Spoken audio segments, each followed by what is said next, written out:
Welcome to Ben's Fireside interviews. I've got a phenomenal guest on today. We've got Anthony Scaramucci. Needs little introduction, but I'm going to do it anyway. Anthony is known to so many folks. He's a very successful financier and broadcaster, and of course, famously served as the chief of staff in President Trump's first term.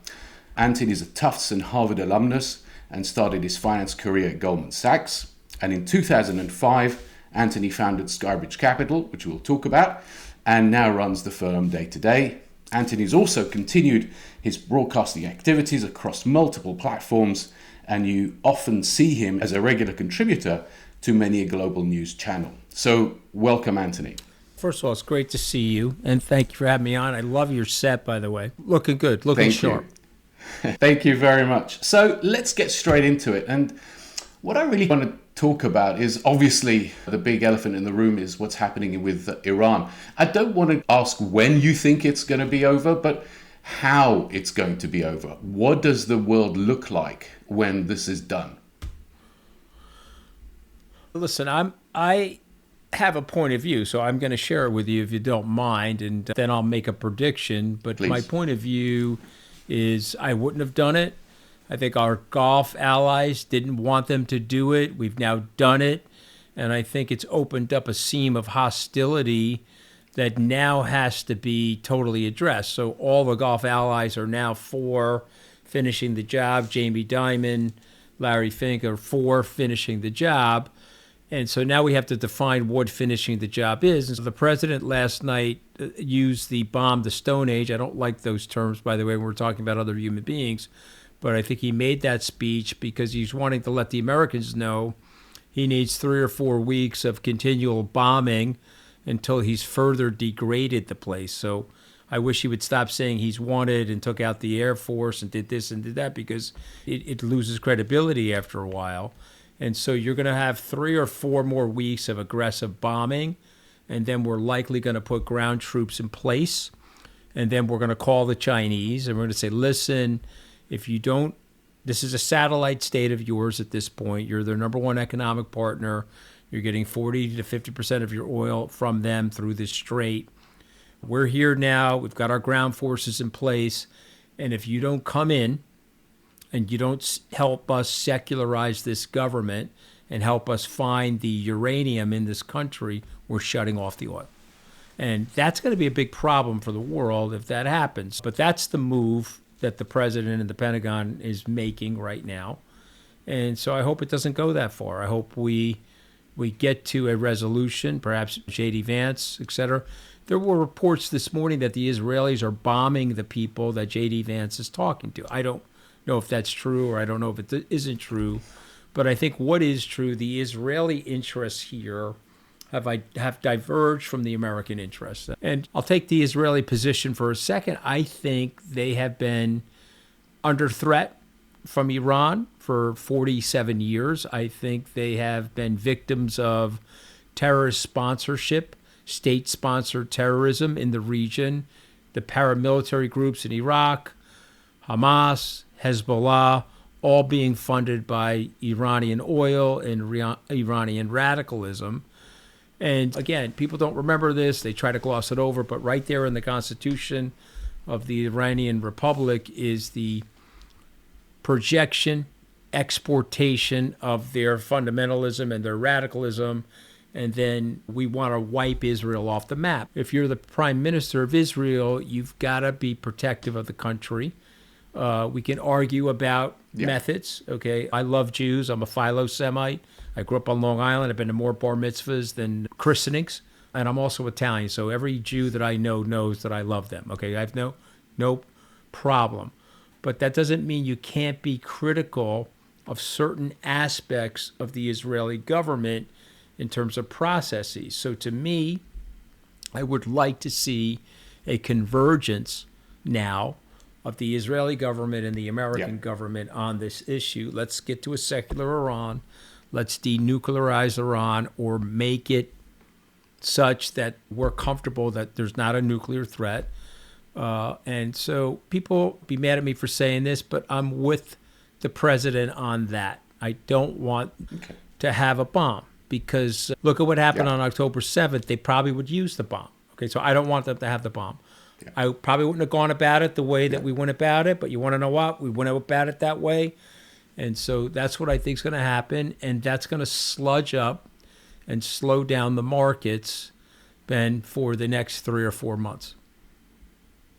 Okay, so that's what I think is going to happen. No, I get that. Yeah, no, I get that. I get one of the things you did mention, though, there was boots on the ground. Do you think that the US, and we'll move on to a little bit of a election issue, but do you think the US population, the US electorate is ready for boots on the ground and the consequences of that? The U.S. electorate is pissed off.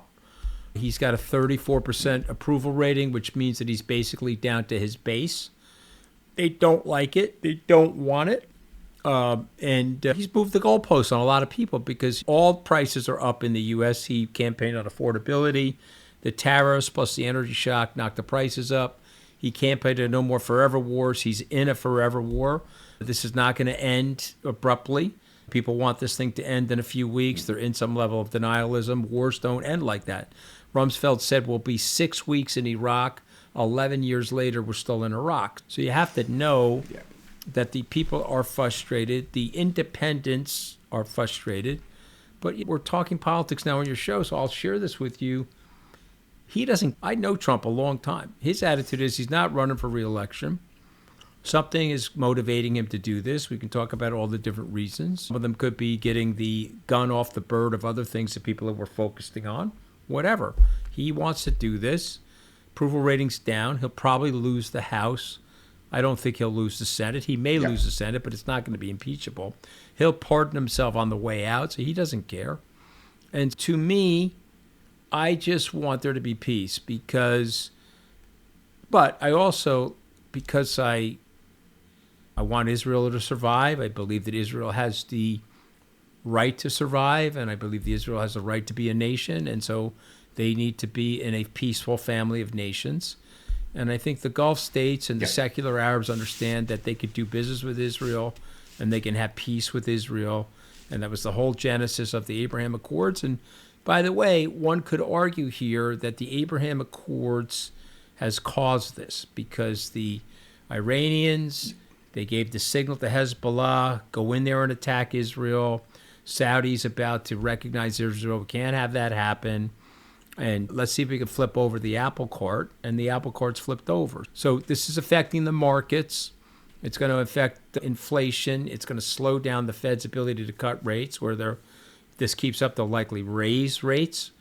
And it's going to be bad for the U.S. stock market. It's bad for crypto. It's bad for the president's legislative agenda. So if you're crypto people listening, when the president says he's going to attack Greenland, that hurts crypto. When the president is declaring war on Iran, that hurts crypto. And let me just explain why, because everything's connected. If you're in opposition of the president, and therefore you don't want the president to get any wins, and so one of your protest votes will be to vote against the Clarity Act.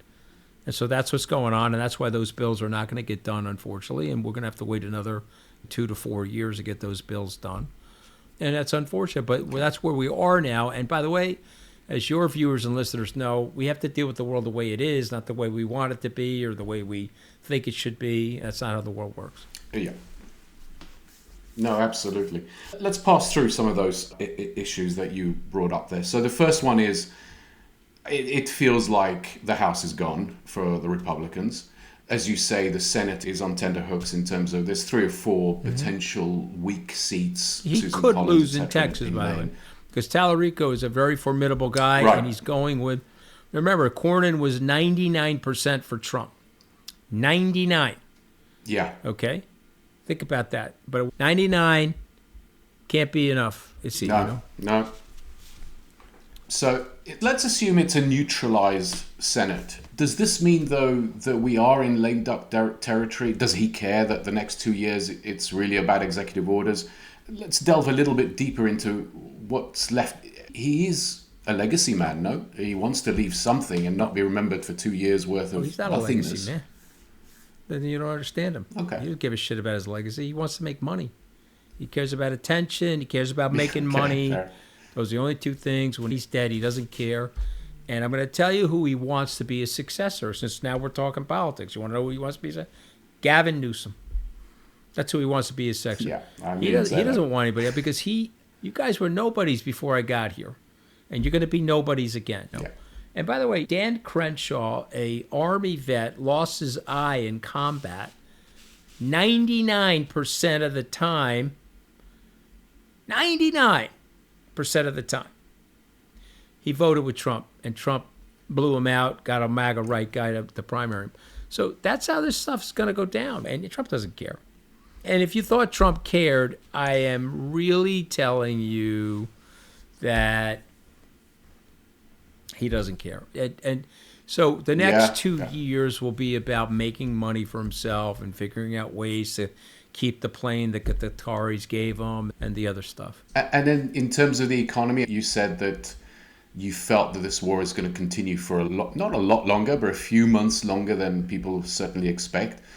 Do you think that post that event, at some point when it happens, that we start to see a stabilization again in terms of inflation, that rates? If you enjoy this content, please like and subscribe. I personally don't think rates are going up. They may not go down very much this year, maybe 25 basis points, but they're not going up. And that's not what Walsh is going to be doing. So do we go back on a trajectory that makes sense again? I'm in a long-term bullish position. I wouldn't be selling positions here because you're going to have, this is very reminiscent, and you and I are old enough to remember the internet. When the internet came on, people said, oh, it's a technological evolution. Everything zoomed up, and then we didn't really get a lot of technological change. And then over a 5-year period, we got massive technological change, right? Look at what we do on the internet today versus 1998. Billions of people streaming 4K. You and I are streaming over the internet. We've got trillions of dollars of commerce coming over the internet. But in the beginning, we didn't have anything. That's AI right now. Oh, AI is a revolution.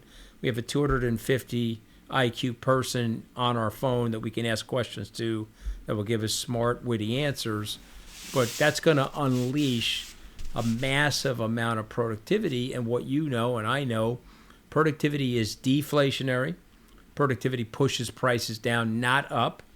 The prices are up right now because of the transition, the transitory inflation inducted from the energy shock, and the prices are up because of the tariffs and some things like that. And so if we can clear this stuff, if you tell me that we're going to have a successful outcome for the United States and Israel and the West in Iran, the energy prices are going to $50, $60 a barrel, and you're going to lower rates and you're going to touch off a boom.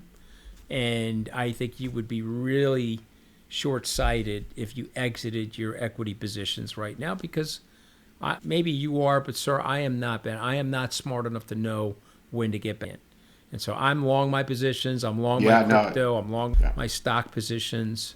And I'm playing the long game here, even though I don't like the intermediate and I don't like the stuff that's going on with market volatility associated with the war.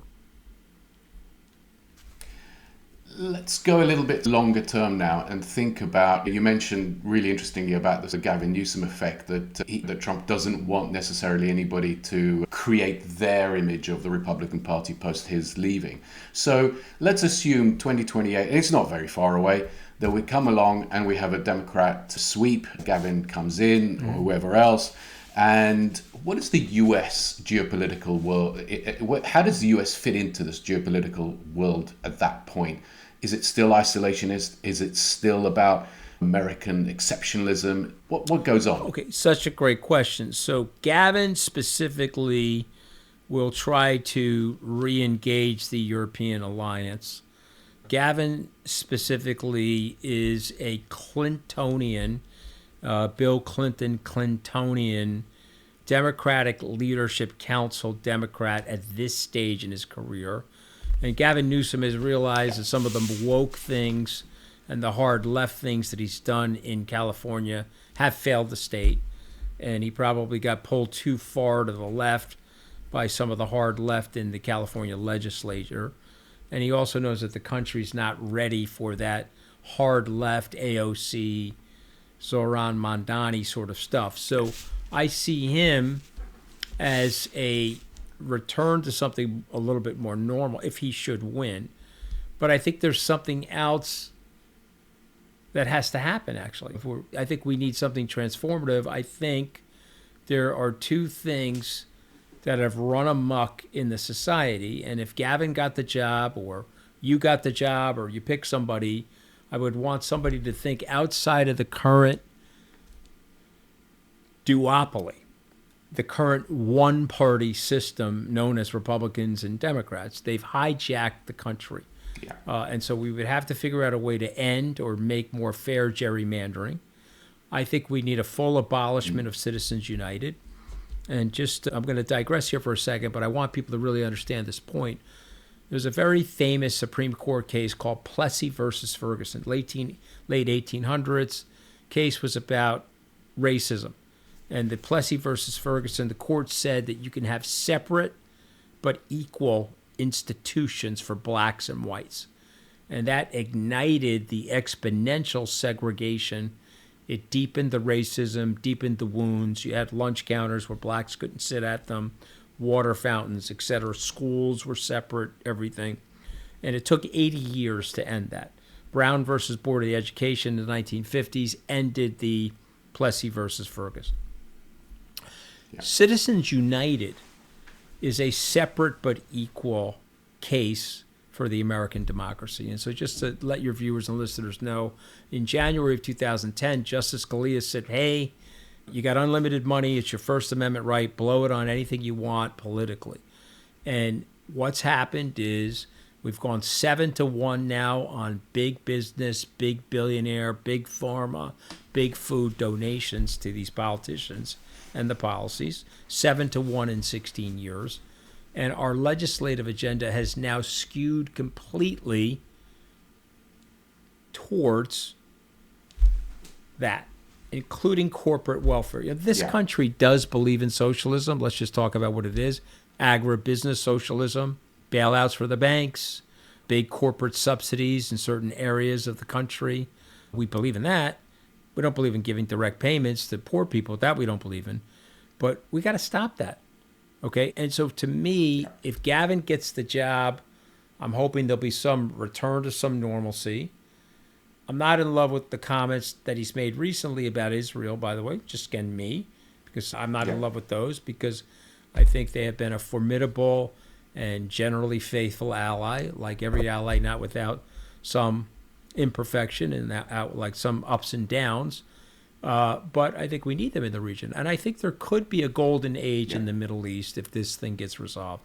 You could have a secularization of Iran where they're at peace with the Gulf states. They help Iran rebuild and open up and not have to wear the hijab if you're a woman, have more personal freedom, and where Israel's able to do business with everybody in the region.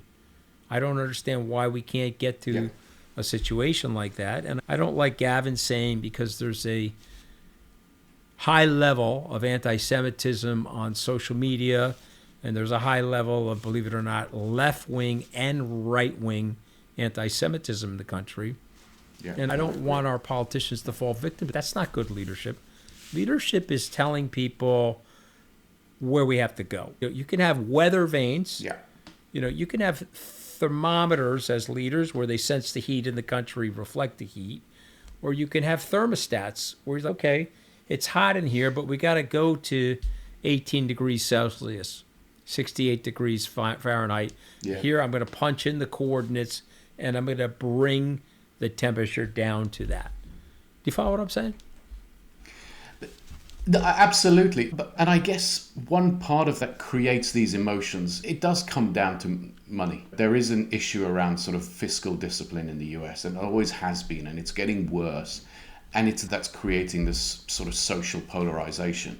And whether you're on the right side of it or the left side of it, I think the basic problem is lack of finance in people's pockets that's driving them to have these various emotional outbursts, if you like, in one form or another. So does a Gavin Newsom make it better? It doesn't feel to me that he would. I think those polarization elements actually get not worse. only is that's the most likely outcome, but they take Trump's playbook and they say, oh, unitary executive power, that works both ways, guys. And so let us prosecute Republicans and see if we can build jail cells for them. Let's do some things to make some money for ourselves. You see what I mean? Like, to me, you're right. I think we're gonna go back and forth like this as opposed to going forward in something more post-partisan and less tribal. I 100% agree with you that that's the most likely outcome. I'm talking aspirationally about what I would like. Yeah. And again, I would like that from J.D. Vance, Marco Rubio, Gavin Newsom. You pick the Democrat or the Republican that wins. I want something that we don't currently have. I don't want Joe Biden's Justice Department any more than I want Donald Trump's. I thought what they did to Trump in I was very critical of that. Yeah. What are you guys doing? All you're doing is setting up a banana republic where these executives go back and forth bashing into each other as opposed to focusing on what the right thing to do is.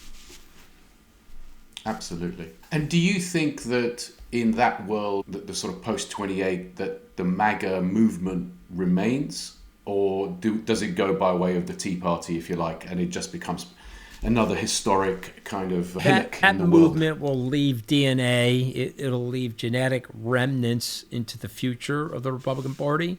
But that movement will die with the extinguishment of Donald Trump's political power, because these things are personality cults. And so what happens in a personality cult, when the personality loses power, the people lose interest. But he's got to, and listen, he is the most significant, he is the most powerful, looming over the international and national landscape politician of certainly the 21st century. He's been looming over us for 10 of the 25 years of the 21st century. 21st century. And he may even be, in the modern era, let's say that would be Truman after the death of FDR. That would be Truman to Trump. He may be the most significant political leader of that era because of the impact that he's having on our institutions and the impact that he's having on the system. And again, you may like that if people are listening in. Yes, I voted for that. I want that. That's okay. But I just remind you, what did you actually really vote for? Because he's not doing anything that he promised during the vote. Prices are higher. You're in a forever war. You're in a forever war where you don't really see the end game yet. We can predict the outcomes. And he crushed the crypto markets with the meme coins. I said he was going to do that. Once you launched the meme coins, everyone got mad at him. Took $600, $700, $800 million out for himself in the meme coins. And then the Democrats said, okay, I'm going to vote against this stuff.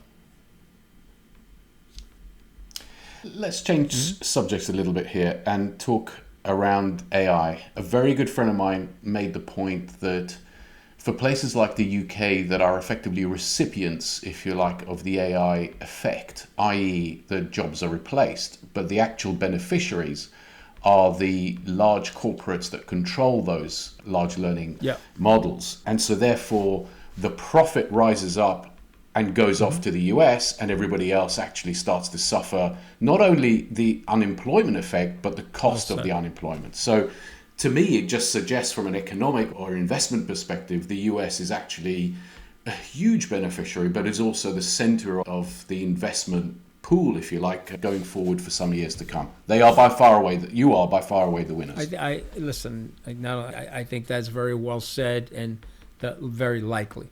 But again, we do better as a group of people, meaning the United States do better as a group of people, being positioned with our allies and friends as being well-intended.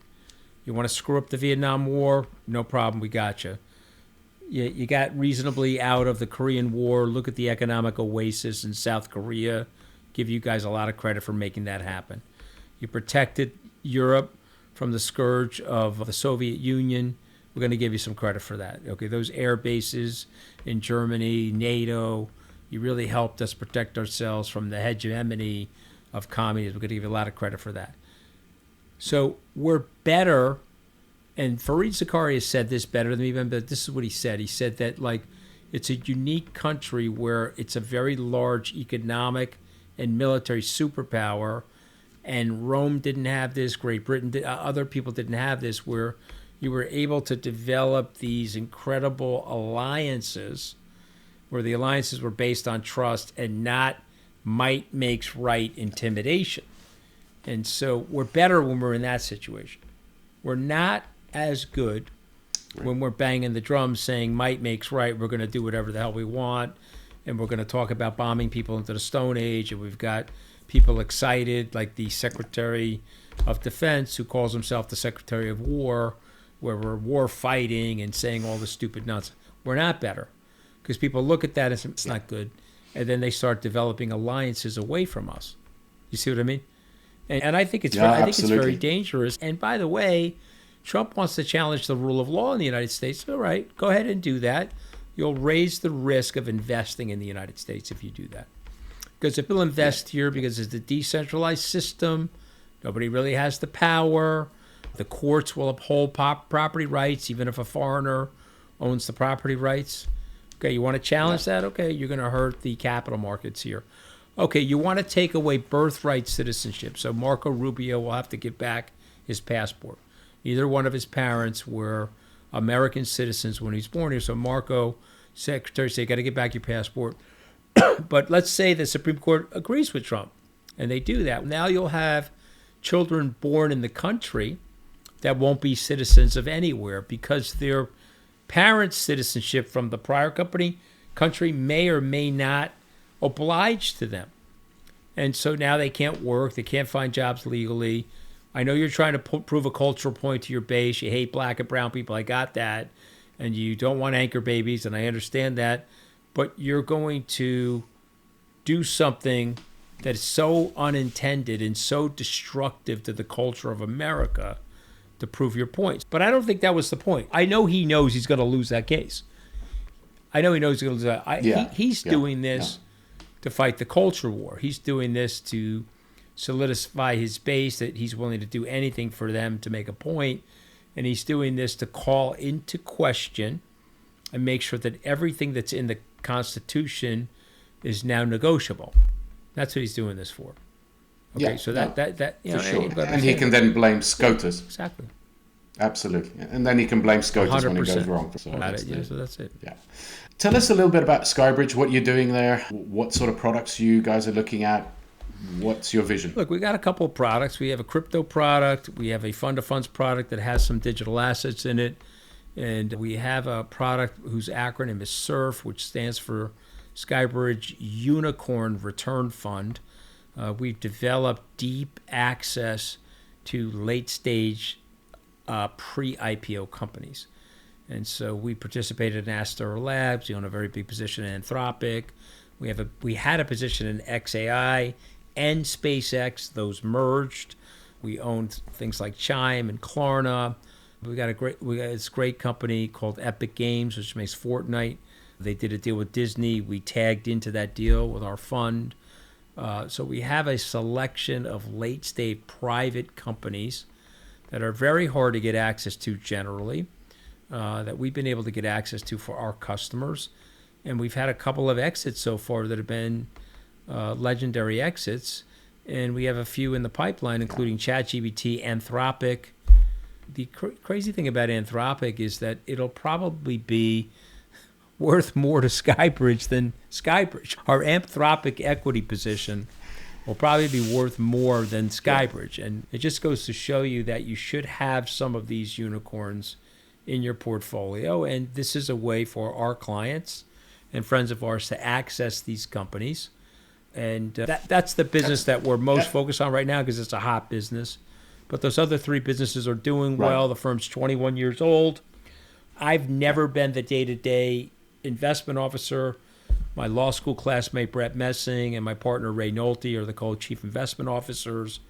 I have spent a lot more of my time marketing and building our conference business.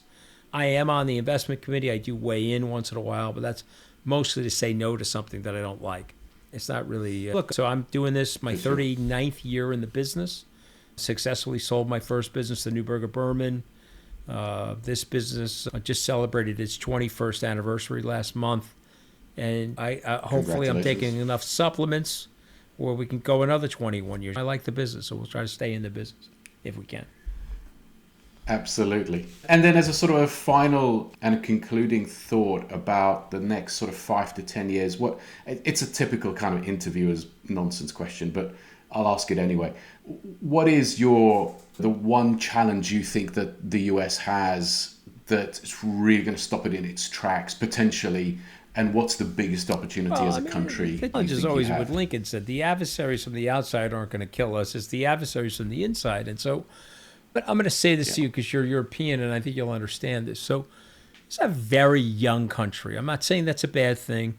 I'm just saying this is a 3-generation country. So if you defined a lifespan by 80 years, and let me use 83 because it's simple math, because if you multiply 83.3 times 3, you get to 250. And so what happens is when you don't have ancestral, cultural, going back 1,000 years, Britain, France, Italy, even though this is the longest continuing government in the history of the world, it's a young country. It's also a huge experiment. We have a multi-ethnic, multi-religious idea of a country more than we have these lineages, right? So what happens in a country like this, as we lose our memory generationally, we go into the soup. And so every 80 years, that's when you lose your generational memory. You go from the Revolutionary War to the Civil War. We can't resolve it politically, the stain of slavery. And of course, war is an extension of politics. We go to war, 600,000 people die. We come out of it, we go 80 more years. And then we hit the Great Depression. And the Great Depression causes the Second World War, so that we go down into the soup again. And then we come out of it, and then we rebuild ourselves, and we set up the framework for the rules-based society, which our neo-Victorian friends or ancestors believe is the right thing. And now we're 80 years out again, and guess what? Nobody understands why we put these systems together. Guys like Trump will rail on NATO, even though I know historically it's a valuable thing for the Americans. And so we'll rail on everything. And so I submit to you that our challenge is that we're going to go through it again. We're dipping right now. We're in the, you know what, we're in the tank. And in the last 2 times that we did that, we reflected, we renewed ourselves, we redeemed ourselves, and we refashioned the country for another good 80-year run. And so the question right now is, are we going to do that or not? Could social media pull us apart? Could it be more tribal? So when you look at this thing, I'm an optimist. I believe we're going to do that. I think we're going to get to the right leadership, and the people are going to be talked to in the right way by the leaders. And people say, okay, well, I'm going to sign up for that because what's working right now is not working. So we're going to sign up for that. Yeah. And then I'm going to be optimistic. I'm going to end the note optimistically that we're going to be able to fix this. But if we can't fix it, the country will splinter. The GDP will decay. The poor will get poorer. There'll be a very few rich people at the top. And then people they'll feel bad. They'll feel bad about America. They'll say, okay, America turned into another aristocratic, non-meritocratic sort of country. feudal. Yeah. And so I'm hoping that doesn't happen. Yeah. I think this anti-immigration thing is horrific for the country. Li Ka-shing had one of the most beautiful things to say about America. It can draw on everybody. It can draw on the entire civilization. And in 5 years, due to assimilation and culture, you can become an American, a British American, Italian American, a Eastern European American. You pick the American. Yeah. You can't do that in Japan. You can't do that in other cultures, Germany, China, et cetera, even if you're even allowed to immigrate. And I think that's a big deal. And I think we, for some reason, have lost our way there. So those are the things I worry about. But I do think, because we went through a civil war and a Great Depression, which are worse than, believe it or not, what we're going through right now, I think we can pull out of it. I think so. Yeah. Anthony, it's been an incredible roller coaster. Thank you so much for your time. Really interesting. And hopefully we'll get you back on soon again.